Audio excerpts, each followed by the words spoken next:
तो कैसे हैं? आज हम पढ़ेंगे लिमिटिंग रिएजेंट के बारे में। रिएजेंट का मतलब होता है रिएक्टेंट, यानी लिमिटिंग रिएक्टेंट। नाम ही से आपको पता चल रहा होगा कि ये ऐसा रिएक्टेंट हो जो किसी चीज़ को लिमिट करता हो। किसको लिमिट करता है?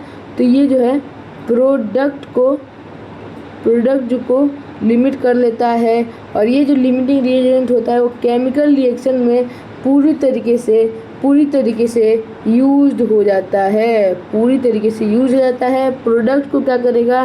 तो प्रोडक्ट को जो है एक तरीके से बता देगा कि कितना मोल प्रोडक्ट होगा, उसको लिमिट कर देता है कि जितना ये होगा उतना ही प्रोडक्ट भी होगा, उसी कहते हैं लिमिटिंग रिएजेंट।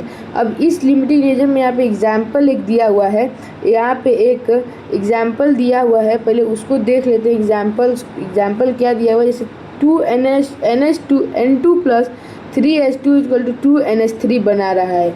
इसका जो नंबर ऑफ मोल्स देखोगे तो 1 दिया हुआ है, इसका क्या दिया हुआ है? 3 दिया हुआ है। इसका जो NH3 का मोल्स जो दिया हुआ है वो 2, मतलब स्टिचियोमेट्री जो है वो आपको स्टिचियोमेट्री कोफिशिएंट N2 का 1 है, H2 का 3 है और NH3 का 2 है। तो यानी N2 1 मोल, H2 जो है 3 मोल, NH3 जो है 2 मोल।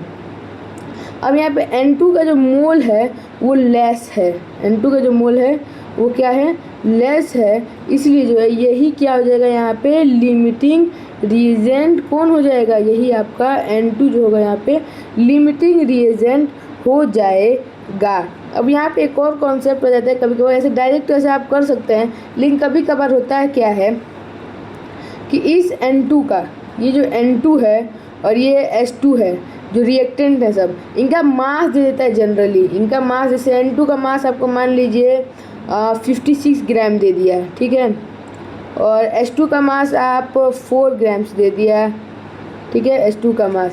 तो अब आप कैसे लिमिटिंग रिएजेंट फाइंड करेंगे? तो उस केस में अगर लिमिटिंग रिएजेंट आपको फाइंड करना है तो क्या करते हैं कि 56 ग्राम, आपको क्या है? 56 ग्राम। तो नंबर ऑफ आप कैसे निकालते हैं? नंबर ऑफ मोल्स, तो given mass upon molar mass. तो ये गिवन मास कितना है? 56 आपका कितना है? गिवन मास है। अब गिवन मास अपॉन क्या कर देंगे? Molar mass. इसका मोलर मास क्या होता है? N2 का मोलर मास आ जाएगा 40 × 2 यानी 28। तो इसका मोल्स कितना आ जाएगा? इसे करेंगे तो ये 2 मोल्स आ जाएगा। ये कितना आ जाएगा? 2 मोल आ जाएगा, ठीक है।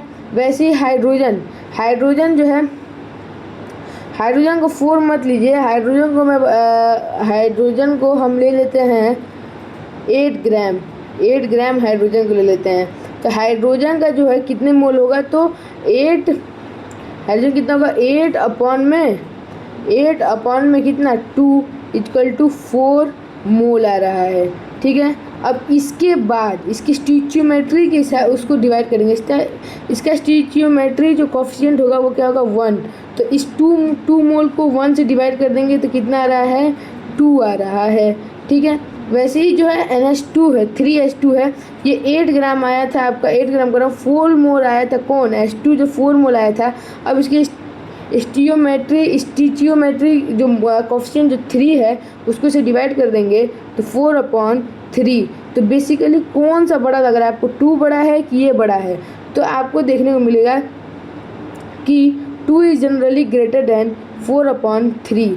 तो जो छोटा वाला होता है यानी 4/3, इसी को हम लोग जिसका होगा उसी को हम लोग लिमिटिंग रिएजेंट मान लेते हैं। जैसे यहाँ पे हाइड्रोजन का स्टेप, यहाँ पे लिमिटिंग रिएजेंट हो जाएगा। और फिर अगर मोल्स NH3 का निकालना होगा तो कैसे निकालेंगे इस लिमिटिंग रिएजेंट से? तो 3 मोल अगर H2 है तो 2 मोल ये बना रहा है। मान लीजिए कि 3 मोल ना दे करके बोला कि 6 मोल H2 का निकालना है, ठीक है। 6 मोल H2 का निकालना तो कितना हो जाएगा? तो 6 गुड 3 दुगुना हो गया तो ये भी दुगुना हो जाएगा, यानी NH3 का जो मॉलिक्यूल हो जाएगा वो 4 हो जाएगा। तो क्या इतना समझ में आया? लिमिटिंग रिएजेंट, उस पर एक सिंपल क्वेश्चन और उस पर एक हार्ड क्वेश्चन। तो इस सबको मैंने बता दिया है, कॉन्सेप्ट क्लियर हो गया होगा, ठीक है।